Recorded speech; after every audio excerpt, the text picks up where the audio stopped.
नमस्कार, जय जोहार। रायपुर दूरदर्शन के खास कार्यक्रम विकास के पथ पर आप सभी का स्वागत है। आज जिस विषय पर हम चर्चा करेंगे, माओवाद प्रभावित बस्तर में बालिका शिक्षा।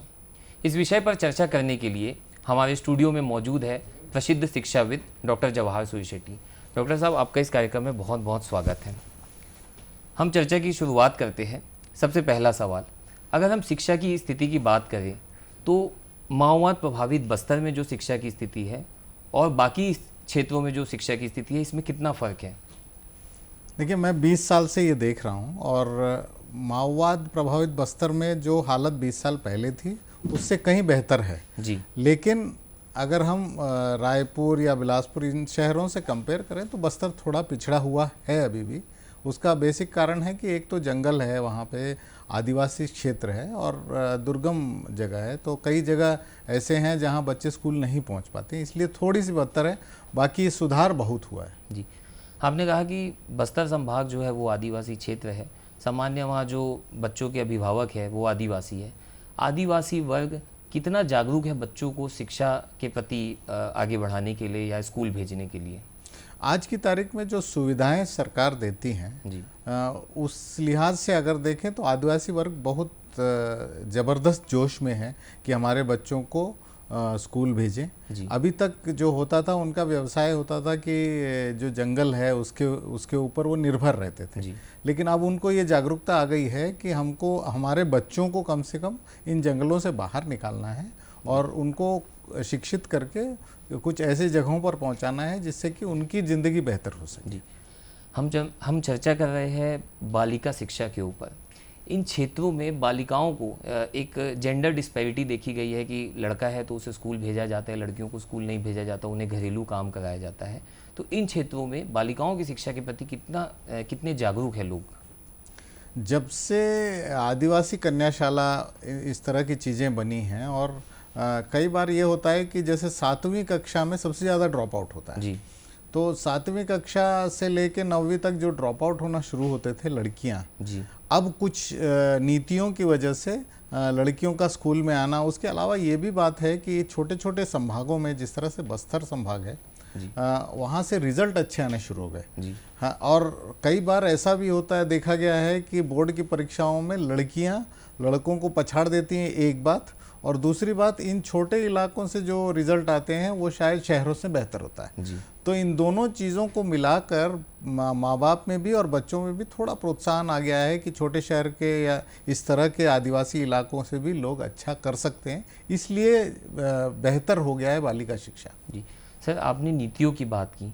शासन प्रशासन की ऐसी कौन कौन सी नीति है जो बालिका शिक्षा को प्रोत्साहित करती है या माता पिता को जागरूक करती है कि अगर आप अपनी बालिका को, बेटी को पढ़ाते हैं तो शासन प्रशासन आपके साथ खड़ा है? 2-3 चीज़ें हैं। एक तो है कि आश्रम जो हैं वो आदिवासी बच्चों के लिए बना है और लड़कियों के लिए अलग से कन्या आश्रम बने हैं जी। तो उसकी वजह से एक बहुत अच्छी जागरूकता आई है कि हमारे खर्चे जो हैं, यानी खाने पीने रहने के खर्चे जो अनायास बहुत ज़्यादा होते थे अगर बच्चों को हम रायपुर भेजते हैं, वो कम हो गए हैं। तो निश्चिंत हो जाता है माँ बाप की एक अच्छी व्यवस्था है जहाँ हमारे बच्चे सुरक्षित रह सकते हैं। खाना पीना वगैरह सरकार चूँकि देती है तो इस वजह से वो पढ़ाने के लिए बच्चों को थोड़ा दूर भेजने के लिए तैयार हो जाते हैं। एक व्यवस्था तो ये है। दूसरी व्यवस्था है कि छात्रवृत्ति जो दी जाती है वो स्नातक तक कन्याओं के लिए फ्री है। तो इससे क्या हो गया है कि पहले जो 7वीं से 9वीं तक बच्चे, उनको लगता था कि अब हम इनको घरों में काम या दूसरी जगहों में काम पे ले सकते हैं। हाँ, तो एक यानी आर्थिक तौर पर परिवार को संबल मिलेगा, इस तरह की जो सोच होती थी उसमें, और इसके अलावा वो उच्च शिक्षा के लिए खर्च नहीं करना चाहते थे। अब चूंकि निशुल्क हो गया है तो माँ बाप सोचने लग गए हैं कि जहाँ भी नियरेस्ट स्नातक के महाविद्यालय हैं वहाँ पे भेजा जाए क्योंकि निशुल्क है। जी। शिक्षा में तकनीकी का उपयोग निरंतर बढ़ता जा रहा है। बस्तर संभाग में इंटरनेट कनेक्टिविटी, नेट का कनेक्शन बहुत कम है, तो यह शिक्षा को किस हद तक प्रभावित करता है? नहीं, बस्तर 2 भागों में बटा है। एक भाग वो है जो जंगल से घिरा हुआ है और एक भाग जो है जो शहरी है। जो शहरी बस्तर है उसमें काफ़ी हद तक इंटरनेट की कोई प्रॉब्लम नहीं है। जहाँ जहाँ यानी ज़िले हैं मान लीजिए या संभाग या ब्लॉक है, तो उसमें प्रॉब्लम नहीं आ रही। इवन ग्राम पंचायत लेवल तक ठीक ठाक, और जियो के आने के बाद तो और अच्छा हो गया है। जी लेकिन जो जंगल है वहाँ जहाँ सिग्नल नहीं पहुँचते और वहाँ पे भी आबादी रहती है, जी वहाँ पे तकलीफ आ रही है। वो दूसरा जो बस्तर है वहाँ पे अभी भी तकनीकी या प्रौद्योगिकी के द्वारा जो शिक्षा हो रही है वो बहुत अच्छे तरीके से पहुँच नहीं पा रही है। जी एक बात तो ये है। दूसरी बात ये है क्योंकि इस वक्त जब हम कोरोना से ग्रसित हैं, उस वक्त प्रौद्योगिकी का उपयोग ज़्यादा होने लग गया है। जैसे पढ़ाई तो हर द्वार है, हाँ, वो इन इलाकों में जब नहीं पहुंचता है जी तो सरकार ने कई नई नई चीज़ें करने की कोशिश की कि अगर मान लीजिए आपके पास स्मार्टफोन नहीं है, आपके पास नॉर्मल फ़ोन है, तो उसमें मैसेज के द्वारा आपको लेसन्स भेजे जाते हैं। इस तरह की कुछ कोशिशें जारी हैं, लेकिन कुल मिला के सिर्फ 37% लोगों तक ये पहुंच पाता है। हाँ, ये बस्तर में ही आंकड़ा है। जी सर, हम चुनौतियों की बात कर रहे हैं।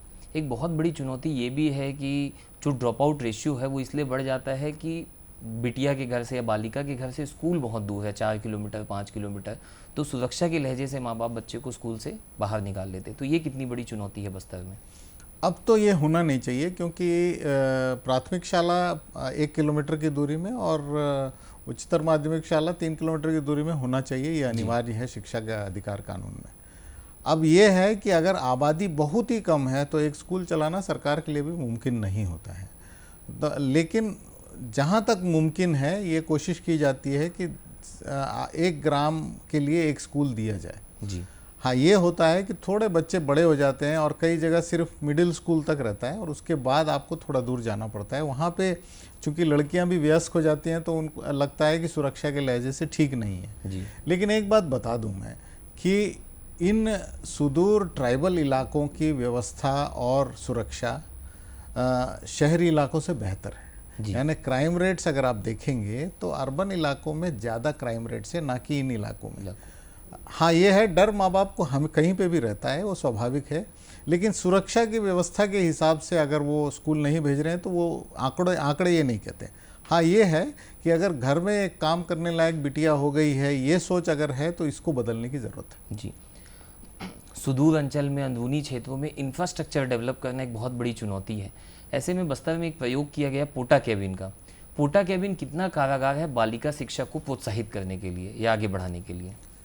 पोटा कैबिन जो था वो पूरे छत्तीसगढ़ में उपयोग किया गया, ना कि सिर्फ बस्तर में। बस्तर में इसका उपयोग इसलिए ज़्यादा होता था, उसके 2 कारण हैं कि शासन को तकलीफ आती थी कि व्यवस्था बढ़ाने की जब ज़रूरत पड़ी कि कमरे बढ़ाने हैं, बच्चे बढ़ गए हैं, तब वहाँ पे कोई ठेकेदार बनाने नहीं आता था या उनको बनाने नहीं दिया जाता था।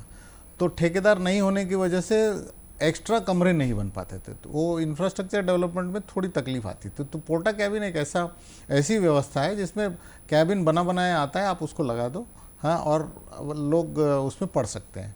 तो एनएमडीसी ने, मुझे आंकड़े नहीं पता, लेकिन एनएमडीसी ने स्पॉन्सर किया था पोटा कैबिन। तो जितने कमरों की जिन स्कूलों में ज़रूरत है उतने पोटा कैबिन वहाँ लगा दिए गए और इसमें कंस्ट्रक्शन का कोई टाइम नहीं होता जी। तो तुरंत ही उपलब्ध हो जाते हैं और तुरंत ही बच्चे पढ़ना शुरू कर सकते हैं। ये बहुत अच्छी बात है जी। तो जो व्यवस्था अधोसंरचना में तकलीफ आ रही थी सरकार को, पोटा कैबिन उसका एक अच्छा विकल्प निकल के आया है और उस विकल्प का उपयोग भी एनएमडीसी जैसे संस्थाओं के सीएसआर फंड से शासन ने अच्छे से किया। जी, आज पूरा विश्व जो है वो कोरोना काल की समस्या से जूझ रहा है और लगभग हर क्षेत्र जो है वो कोरोना से प्रभावित हुआ है और शिक्षा एक प्रमुख क्षेत्र है जिसमें कोरोना की समस्या को देखा जा सकता है। ऐसी स्थिति में कम्युनिटी रेडियो की पहल की गई है, वैसे तो हर जगह की गई है लेकिन बस्तर में प्रमुखता से देखी गई है। आप इसे किस तरीके से देखते हैं? देखिए, जब मजबूरी आती है कि हमारे बच्चे घरों में बंद हैं, शिक्षा नहीं है, स्कूल नहीं जा पा रहे हैं, तो मजबूरी में क्रियात्मकता बढ़ती है और इसी तरह से उस ज़िले के या उस संभाग के जो लीडर्स हैं, जैसे कलेक्टर हैं, जो भी हैं, उन्होंने अगर सोचा कि कम्युनिटी रेडियो होना चाहिए तो इसलिए क्योंकि इंटरनेट बहुत ज़्यादा उपलब्ध नहीं था और कम्युनिटी रेडियो का एक बहुत अच्छा स्कीम है गवर्नमेंट ऑफ इंडिया का, जो कि आपको उस फ्रीक्वेंसी में अगर बच्चों को पढ़ाने के लिए या कोई नॉन कमर्शियल एक्टिविटी अगर आप करना चाहते हैं तो कम्युनिटी रेडियो का सब्सिडी दिया जाता है जी। तो उसका उपयोग किया गया और लोहांडीगुड़ा में ये जो प्रयोग किया गया, ऐसे कोटा बिलासपुर के पास वहाँ पे भी किया गया जी। इस तरह से कम्युनिटी रेडियो से एक विकल्प बनता है कि कम से कम वीडियो नहीं दे पा रहे हैं तो ऑडियो तो कम से कम मिले। जी। मैं और बता दूं कि क्रियात्मकता की हद क्या है कि कुछ जगहों पर सिनेमा हॉल्स का उपयोग किया गया है, जो कि छत्तीसगढ़ में भी अगर मान लीजिए कोई सिंगल थिएटर है और वो खाली पड़ा है कोरोना की वजह से, तो हो सकता है कि हम सिनेमा हॉल्स का उपयोग करें। तो इस तरह के कई नए उपयोग इस पैंडेमिक के दौरान हमको देखने को मिला है शिक्षा के जगत में, और ये मजबूरी से ही इसकी उपज होती है। जी। हम बालिका शिक्षा की बात कर रहे हैं। एक बड़ी चुनौती बालिका शिक्षा में यह भी है कि माता पिता अभिभावक होते हैं, वो कम उम्र में या जब जैसे ही उम्र आती है वो विवाह के बंधन में उसको बांधने की तैयारी करते हैं। यहाँ कितनी बड़ी चुनौती है एक बिटिया की पढ़ाई में?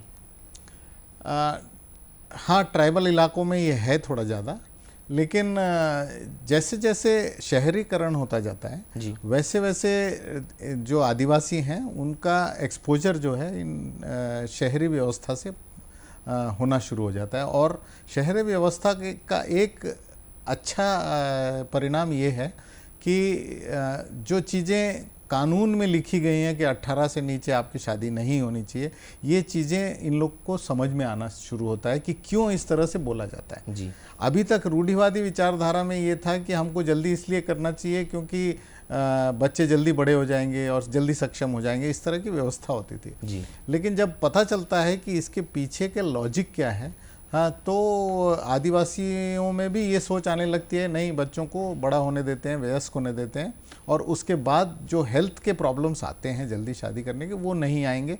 तो अब समझने लग गए हैं। तो आप देखेंगे आंकड़े उठाकर कि बाल विवाह का जो क्रम है वो धीरे धीरे आदिवासी इलाकों में भी घटता जा रहा है। जी। हम बालिका शिक्षा की बात कर रहे हैं। जब बात आती है कॉम्पिटिटिव एग्ज़ाम्स की तैयारी करने की, तो जो मूलभूत शिक्षा है या जो बेसिक एजुकेशन है वो तो स्कूल में मिल जाती है। उसके बाद कॉम्पिटिटिव एग्ज़ाम की जब तैयारी करनी है तो उसके लिए कोचिंग इंस्टीट्यूशंस की आवश्यकता होती है। इन माओवाद प्रभावित क्षेत्रों में क्योंकि कोई बड़े कोचिंग इंस्टीट्यूट नहीं है, एक्सपर्ट्स कई बार वहाँ जाना नहीं चाहते, ये कितनी बड़ी चुनौती है? ये चुनौती आज से 7-8 साल पहले तक थी जी। लेकिन आज की तारीख में जब से प्रयास आया है, सरकार ने बहुत सुंदर योजना बनाई है कि आदिवासी इलाकों में भी प्रयास जाए और उन बच्चों को जो अच्छे हैं, जो अच्छा रिजल्ट लाते हैं और जिनको आगे बढ़ने में तकलीफ इसलिए है क्योंकि उनको कोचिंग उपलब्ध नहीं है, उन बच्चों का चयन करके हॉस्टल्स में डाला जाता है, प्रयास के हॉस्टल्स में। और वो आज की तारीख में देखेंगे तो 200 करीब सिलेक्शन हर साल होते हैं इन आदिवासी इलाकों से, IIT में, मेडिकल एड्रेसेस में। तो पिछले 7 सालों में ये परिणाम देखने को मिला है कि अगर इनको व्यवस्था दी जाए, अच्छी शिक्षा दी जाए, कोचिंग दी जाए, तो शायद ये भी उतना अच्छा परफॉर्म कर पाएंगे जितने शहरी। इनके साथ एक अच्छी बात यह है कि जो शहरी बच्चों में जो बहुत सारी ऐसी व्यवस्थाएं हैं जो उनको भटका सकती हैं, वो इनके पास नहीं है। इनके सिर्फ पढ़ना है और पढ़ना है। जी सर, एक ये भी जो एजुकेशन एक्सपर्ट्स हैं उनका एक यह भी मानना है कि जो बस्तर संभाग है, माओवाद प्रभावित क्षेत्र है, यहाँ पर जो बोली है, स्थानीय बोली है, इसमें भी प्राथमिक शिक्षा दी जानी चाहिए। जैसे हल्बी में पढ़ाई होनी चाहिए, गोंडी में पढ़ाई होनी चाहिए। आप इस विचार को किस तरीके से देखते हैं? ये बिल्कुल सही है और राष्ट्रीय शिक्षा नीति में ये कहा गया है कि 5वीं तक अगर लोकल जो भी भाषा में आप घरों में बात करते हैं, उस भाषा में अगर आपको प्राथमिक शिक्षा दी जाए और उससे धीरे धीरे आप हिंदी या अंग्रेज़ी की तरफ ले जाएं, तो बेहतर शिक्षा होती है। तो ये व्यवस्था आज नहीं, मैं कम से कम 15 साल से जानता हूँ कि जो SCERT है छत्तीसगढ़ का, वो हल्बी और गोंडी में किताबें और कंटेंट बनाने में लगा हुआ है जी। उसमें एक अलग प्रभारी भी बनाया गया और हल्बी और गोंडी में काफ़ी काम हुआ है। और भी एक चीज़ ये है कि मुझे कल या परसों में आया, मैं अहमदाबाद के कुछ बच्चों के साथ जो स्टार्टअप में हैं जी। और वो कुछ ऑडियो चीज़ें बनाते हैं जहाँ पे बच्चे पैंडेमिक में कहीं नहीं जा पा रहे हैं, तो उन्होंने कहा कि कलेक्टर बस्तर का हमको कांटेक्ट कर रहे हैं कि हल्बी और गोंडी में क्या कुछ कंटेंट आप बना पाएंगे हमारे लिए। तो इसका मतलब कुछ काम जरूर हो रहा है। जी, स्थानीय बोली से मतलब ये शिक्षा पद्धति जो है वो और बेहतर और सुदृढ़ हो रही है, ये कह सकते हैं हम, अगर स्थानीय बोली में। बिल्कुल बिल्कुल बेहतर होगी। उसका कारण है कि जिस भाषा में आप सोचते हैं, अगर उसी भाषा में आपकी शिक्षा हो और उसी भाषा में आप उस शिक्षा का एप्लीकेशन ज़िंदगी में करते हैं, हमेशा बेहतर होता है, क्योंकि आपकी सोच उसी भाषा में बनी हुई है। जी सर, शिक्षा का एक मूल उद्देश्य ये होता है कि वैचारिक और सामाजिक एवं बौद्धिक विकास हो, लेकिन इसके साथ साथ ये भी देखा जाता है कि ऐसी शिक्षा का ग्रहण किया जाए जिससे रोजगार भी मिले। तो बालिका शिक्षा को प्रोत्साहित करने के लिए क्या इसे रोजगार के साथ भी जोड़ा जाना चाहिए? हाँ, ये फिर मैं उल्लेख करूँगा राष्ट्रीय शिक्षा नीति का। उसमें बहुत क्लियर 6वीं से लेके अगर रोजगार के साथ शिक्षा को जोड़ा जाए तो बेहतर होगा, ये उल्लेख किया गया और एक चैप्टर बनाया हुआ है। तो 2022 से जब राष्ट्रीय शिक्षा नीति का लागू हो जाएगा तो मुझे लगता है कि बालिका हो या बालक हो, किसी को भी रोजगार के लायक बनाना हमारा काम है। शिक्षा सिर्फ शिक्षा के लिए दी जाए और वो थियोरिटिकल रहे जी, हाँ, तो उसका कोई उपयोग नहीं है। आप उसको ज़िंदगी में किस तरह से उपयोग किया जाए, वो अगर नहीं सिखाएंगे तो उस शिक्षा का कोई उपयोग नहीं, और इस पे काम हो रहा है। व्यवहारिक शिक्षा होना चाहिए, इस पर जोर दिया जाना चाहिए। सर, एक बहुत बड़ा विषय है कि आदिवासी क्षेत्रों में जो भी विकास होता है या जो भी कोई नई चीज़ नवाचार होता है, वो इन आदिवासियों के जीवन को, उनकी संस्कृति को, उनकी परंपरा और कला को समझते हुए किया जाना चाहिए। ऐसे में जो शिक्षा की नीति बन रही है, जो बच्चों को पढ़ाया जा रहा है, उसमें इनकी कला, संस्कृति और परंपरा को कितना स्थान देने की आवश्यकता है? ज़रूरत तो है जी, लेकिन उसमें एक प्रॉब्लम आती है। जैसे छत्तीसगढ़ में ही 3 अलग अलग तरह के प्रांत हैं जी, और अगर तीनों अलग अलग प्रांतों के लिए एक अलग अलग शिक्षा की व्यवस्था बनाई जाए तो जो शासन है उसको तकलीफ आती है।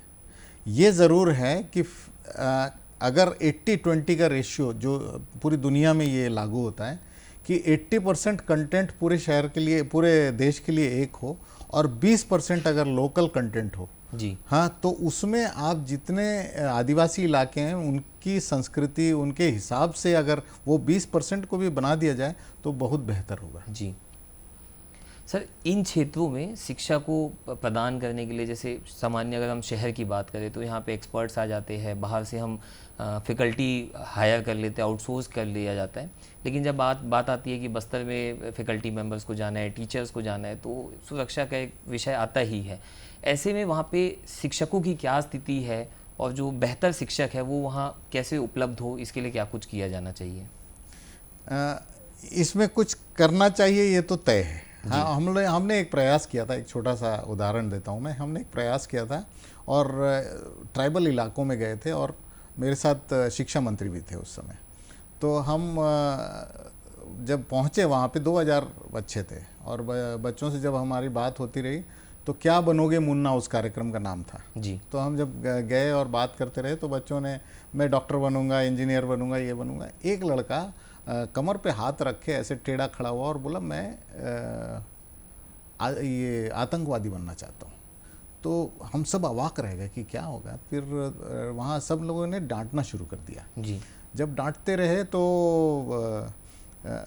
मैंने बोला कि सवाल मुझसे मैंने पूछा और जवाब मुझे मिला तो मुझे इससे डील करने दी। वो बच्चा रोना शुरू कर दिया, वो 11वीं में था।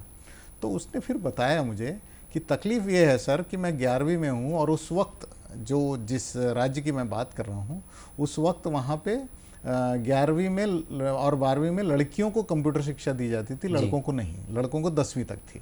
तो वो बोला मैं कंप्यूटर करना चाहता हूँ। मैं गया कंप्यूटर सेंटर में, उस वक्त की एक प्राइवेट संस्था चलाती थी शासकीय स्कूलों में, और वहाँ जब गया तो उसने बोला कि लड़कियों के लिए फ्री है, आपके लिए नहीं है। वो मैं बहस करने की कोशिश किया, लड़कियों की तो शादी हो जाती है, मैं तो रोज़गार के लिए जाना था, मुझे क्यों नहीं पढ़ा रहे हो? तो बोला नहीं है, शासन की ये नीति है, 10,000 रुपये लगेंगे अगर तुमको पढ़ना है तो अब उसने जब ये कहा तो ये इस लड़के ने सोचा कि मेरे पिता की वार्षिक आय 10,000 रुपये है, घर में हम खाएंगे क्या, करेंगे क्या? तो उसने सोचा मैं अपने पिता की मदद कर सकता हूँ अगर मैं कुछ ऐसा व्यवसाय सोचूं जिसमें ट्रेनिंग फ्री है और जो इक्विपमेंट है वो फ्री है। और मुझे लगा कि आतंकवादी या नक्सली अगर बन जाता हूँ तो ट्रेनिंग फ्री है और उस समय ये नीति बन गई कि 11वीं 12वीं में भी लड़कों को कंप्यूटर शिक्षा फ्री दी जाए। लेकिन मेरा कहना ये है कि जब हम नीति बनाते हैं तो क्या हमको ये पहले से नहीं सोचना चाहिए कि इस तरह की स्थिति आ सकती है।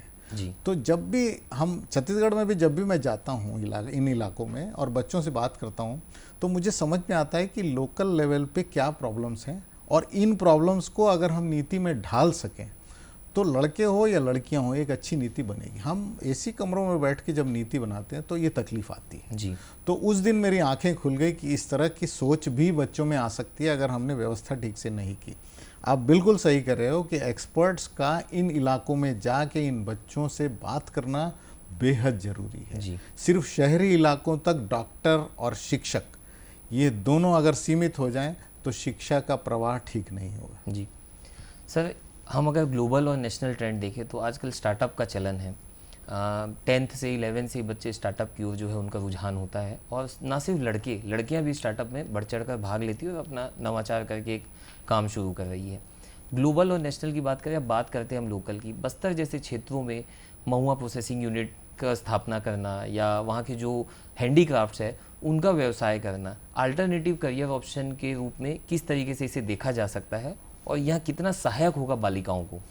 इसमें बहुत काम हो रहा है और मैं खुशी से ये कह सकता हूँ कि मैं इस काम में मेरा भी एक हाथ होगा। दो चीज़ें हैं, जैसे आपने महुआ वगैरह कहा तो जो स्थानीय एग्रीकल्चर यूनिवर्सिटी है उसमें एक इंक्यूबेशन सेंटर है जो कि ये चीज़ करता है। दूसरा ये भी है कि स्टार्टअप इकोसिस्टम में एक ट्राइबल स्टार्टअप इकोसिस्टम बनाया गया है देश भर में, विशेष तौर पे ट्राइबल बच्चों के लिए। और मुझे खुशी है कि इन बच्चों की जो सोच है वो शहरी क्षेत्रों के स्टार्टअप से बेहतर है। जी, तो इस पर बहुत काम हो रहा है और आगे भी संभावनाएं जो है वो मतलब बहुत अच्छी संभावनाएं हैं। आपने बहुत महत्वपूर्ण जानकारी दी सर कि कैसे आदिवासी क्षेत्रों में जो शिक्षा की चुनौती है उसका समाधान किया जा सकता है, क्या क्या संभावनाएं हैं और ना केवल शिक्षा बल्कि शिक्षा को रोजगार से जोड़कर भी जो है बच्चे आगे क्या काम कर सकते हैं। तो आज हमने डॉक्टर जवाहर सूरी शेट्टी जी से विभिन्न विषयों पर चर्चा की कि आदिवासी क्षेत्रों में माओवाद प्रभावित बस्तर में शिक्षा को लेकर क्या क्या काम किए जा रहे हैं, किन क्षेत्रों में बेहतर काम करने की आगे संभावनाएँ हैं। सर, आपने अपना अमूल्य समय दिया, इसके लिए बहुत बहुत धन्यवाद। अगली बार फिर मिलेंगे किसी इस महत्वपूर्ण कार्यक्रम में एक नए विषय के साथ। तब तक धन्यवाद। जय जोहार।